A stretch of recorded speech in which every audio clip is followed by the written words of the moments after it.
Okay, well I guess we're live at 11:05 on BC with Spirit Cars, and Josh, the voice of Spirit Cars, is behind the camera there. This is John's car. You see the list is getting some stuff marked off of it. We have our break-in headers here. It's all looking pretty tight. It's getting close. We got to put a chrome on the front here for the firewall and some other stuff. But this is just a teaser. I'm going to be out of town tomorrow, so Monday we'll have a whole live at 11:05 or whenever, and it's going to be about motor break-in. Today we're going to do some Bondo.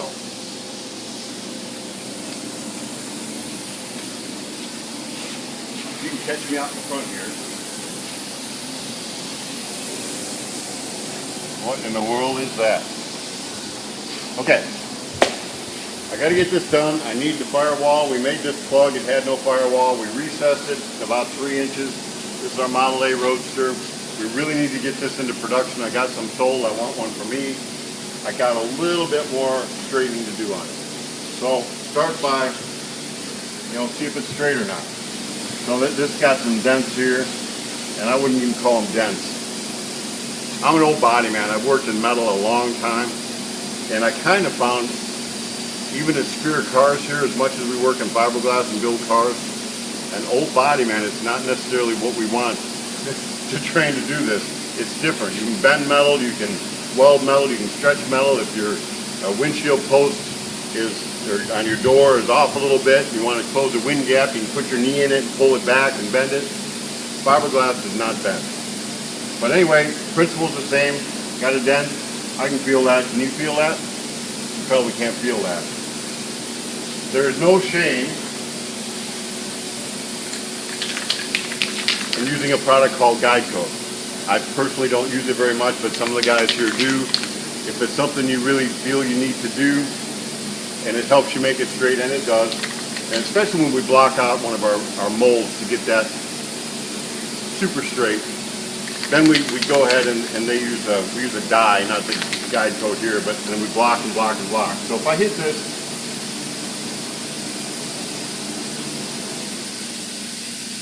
with Guide Code.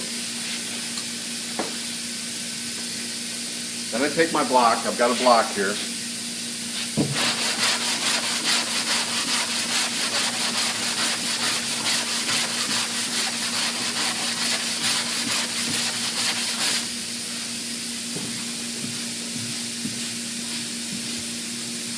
You can see that dent I told you I could feel. Now you can see it. I've sanded the high spots here. But the low spot, since this is a block, it didn't go into that groove. Lots of techniques you learn after years and years. I can say I've built hundreds of cars, but I can probably say, in all honesty, I've spread thousands of gallons of Bondo in my lifetime, and I don't think that's any kind of an exaggeration. Just a couple tips. This block makes it straight. Your hand can make it straight. If I have just sandpaper in my hand. Well, what's going to happen if I push with my fingers, my 3 fingers, my 4 fingers, I'm going to make, especially if I go just the same direction, I'm going to make grooves in there. But the palm of my hand, if I'm holding the paper and I'm working the palm of my hand, I can usually get it pretty straight with the palm of my hand. A couple tools. Probably everybody's familiar with an air file, and I got some aggressive. This is 36 grit on here, and this is aggressive. If you're using a cheese grater, you're serious. You are in the beginning stages of creating something. But there's a stage in the Bondo where it's not real hard, but it's not super soft. You can actually cheese grate, and it comes off like you're grating cheese. My favorite tool, the Mud Hog. I use Velcro paper. This happens to be 40 grit here. Now I'll tell you what, I'm going to put some Bondo on here, and while it's drying, I can go over a few more things. Mixing your Bondo, it's a lot like mixing any chemical that's activated, whether you be a urethane primer that has to be activated. It don't harden. It will stay like this. It'll get gummy if you leave the can open, but it will never get hard to the point of being able to finish it until you put the activator in. And I never thought about percentages. I've always just done it. I would assume you're still looking at about 1.5%. The active ingredient is still the peroxide, and I'm not sure what all the chemical compound is, but sometimes it's in red, sometimes it's in blue, and the main reason for the color is so you can see how well it's mixed. So that should be enough. I may be a little dark. It's hot today. Sometimes it kicks, again, the 70 degree rule. If you missed that show, well, you missed it, but pretty much times are all based on 70 degrees, and the warmer it gets, if it's 80 degrees, it dries twice as fast. 70 degrees, it dries at what's recommended, and 60 degrees, it dries twice as slow. So I make sure I'm thoroughly mixed. I can see I don't have my glasses on, but I can see that's all blue. There's no white streaks in there. I'm mixed, I'm good. I try to get the Bondo off of my spreader because underneath there it usually doesn't mix well. And you might have that go on. If you leave unmixed Bondo go on underneath, what's going to happen? You're going to have a soft spot under there, and you're not going to really even know it if the top is hard, and it could shrink. I'm mainly concerned about filling the holes, but if I try to just fill the hole, I'm going to make it more lumpy, so I can probably just pull it over that, do the whole area, and when I sand it, since all of this Bondo is going to be about the same hardness when it's drying, it will all sand pretty consistently. Something that you need to be aware of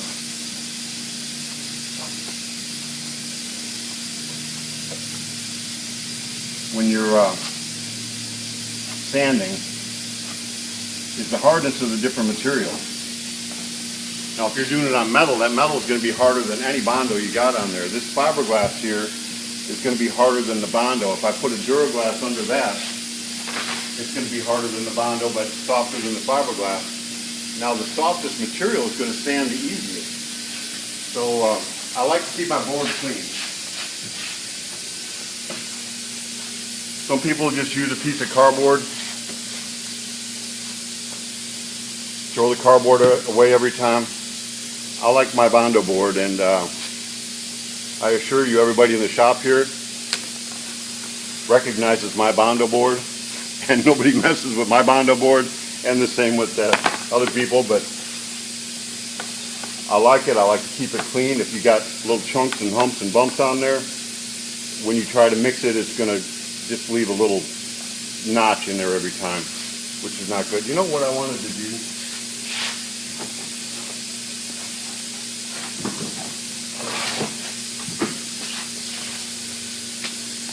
Here's a trick worth showing you. I'm going to actually do it and show you.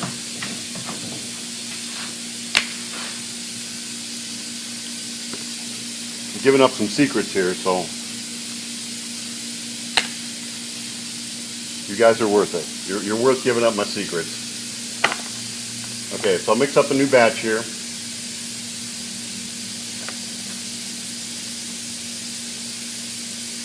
I'll just make a pretty good batch.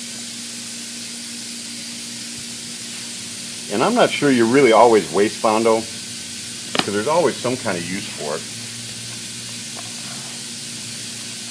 I'm a green guy. Not exactly a tree hugger type green guy, but I like to look at old stuff and repurpose it. So I'm always looking at what's around me, what can I do with that, what can I use that for. Alright, I need a body line on the side of my car. I'm creating something new, something different, something exciting. I've taken my Bondo spreader, and I forget what I use this for, but I bet this is a body line in one of the Spirit cars on a plug. Now if I pull it, I've just created a body line, and that sure looks like a Model A body line to me. So I've just created two body lines. And if I put this big blob over here,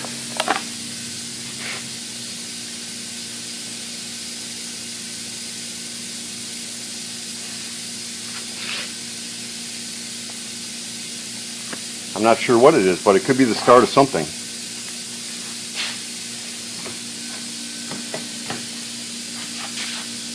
again, you'll have to be patient with me. I like to clean my board. So we'll clean my board. And this board here is pretty new. It's only a couple years old. And I keep my board for a long time. You can kind of see, I had this board, I don't know how many years it took me to get this board wore out and all in the middle, but when it's all done, you can always do a little pinstriping on it if you want. So I just pinstripe it, put my little name on there, and I hang it on the wall. Lots of stuff you can do with that extra Bondo. While we're waiting for that to dry in the car, here's old Muddy Mud Skipper. Little Bondo, some glass, and viewing this and that. I call it mother and daughter. If I'm an artist and if that's art, everybody's got something to say. So mother and daughter, here's her egg there. You kill her egg, you're killing a mud skipper. So this is mother and daughter. And today, just before we went live, AAA Cooper was here. We got about 5 or 6, I don't know what we got back there, 6 or 7, 5 or 6 pallets. And the truck driver goes, what am I going to do with that? I don't have room. So when that happens, you see the frazzle bob. But then sometimes after the show's over, I get all happy. So we have the happy BC. So something else. And you could use your fiberglass nasty, throw some of that in there, and Bondo and a little paint that's left over. And we did have to get the eyes from somewhere, but so never a dull moment. I've always got more time than I know what to do with, I'm sure.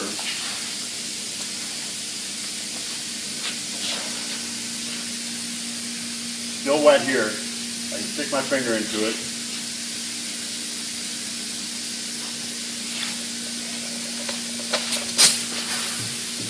This is a little softer than I would want it sand with. Can you turn the volume down on that? If I get, I don't want to blow you out with the volume, but.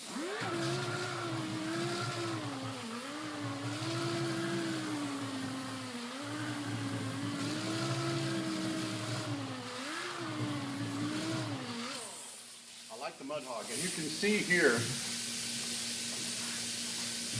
almost like a guide coat, where I've sanded. And this mud hog does a really good job of keeping things straight, and it does a good job going around corners. So it's really a multi-purpose tool. The air file, it does a good job of being straight.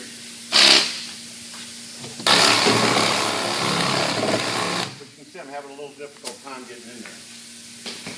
Anyway, you can see the divots there still. I've got Bondo on all of it. I'm high here still. I'm still high up in there. So I can keep sanding until I feel that this whole thing is straight. I'm hoping it's straight on this coat, and then I'll go back over it and look for pinholes.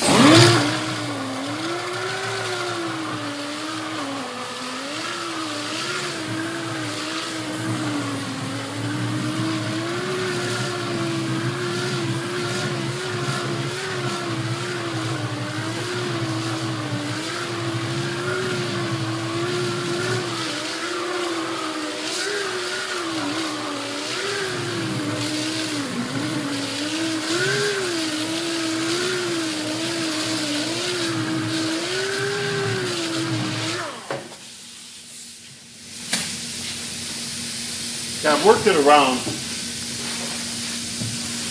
and you can kind of see the color changes.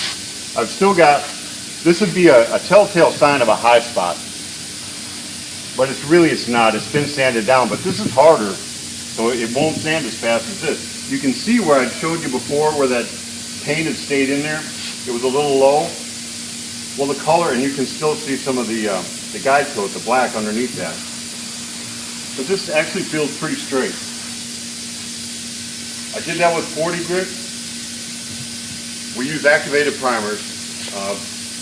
I think I'll go into the reason for activated primers and stuff like that in another show, because it's not complicated, but there's a lot of information there. I like a DA at this point. I've got 80 grit on here.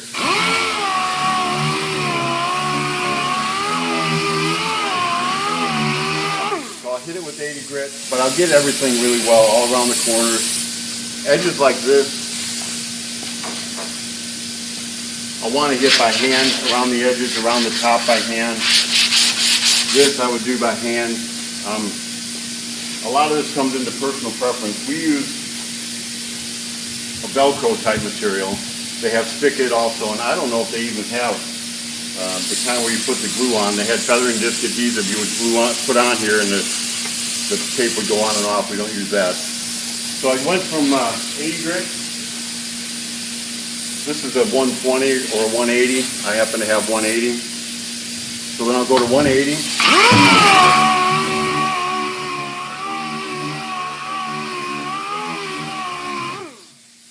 And there's a difference between smooth and straight. If I'd have hit this with 180 to start with, and all them humps, I'd have made it smooth, but it would have been pretty humpy. But since I went with 40 grit, that knocked it off pretty level, pretty flat. And in this case, I want it flat. Sometimes you want it curved, you want whatever shape it is you want. I may have missed it. You always have a window.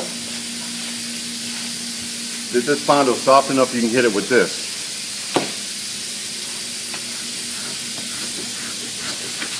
Now if I'm shaping something really big,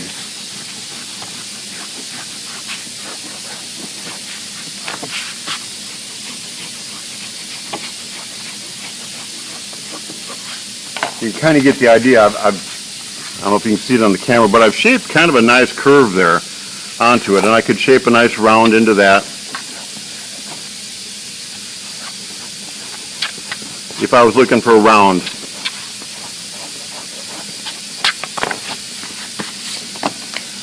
And then that almost looks like something going into a couple lines, and if I was really creative today, I'd probably trim the edges and fill it all the way around. And this could be, someday you may see a giant mobile hanging from the ceiling. It'll be all painted. I did one of those once, and every time you looked at it, it looked like it was going to crash down on some high-dollar car, but it was pretty cool. I need to build another mobile someday. We're to 180, block it. I would recommend blocking. I mean, I've got some 80 on here and block it. I've tried to rush through this a little bit just so I could give you an idea of all the way through the process from putting the Bondo on, getting it straight, and getting it ready for primer. 180 is ready for primer. I will probably, before I said this is done, I'm going to go over it one more time, look for pinholes, and I'll use a block.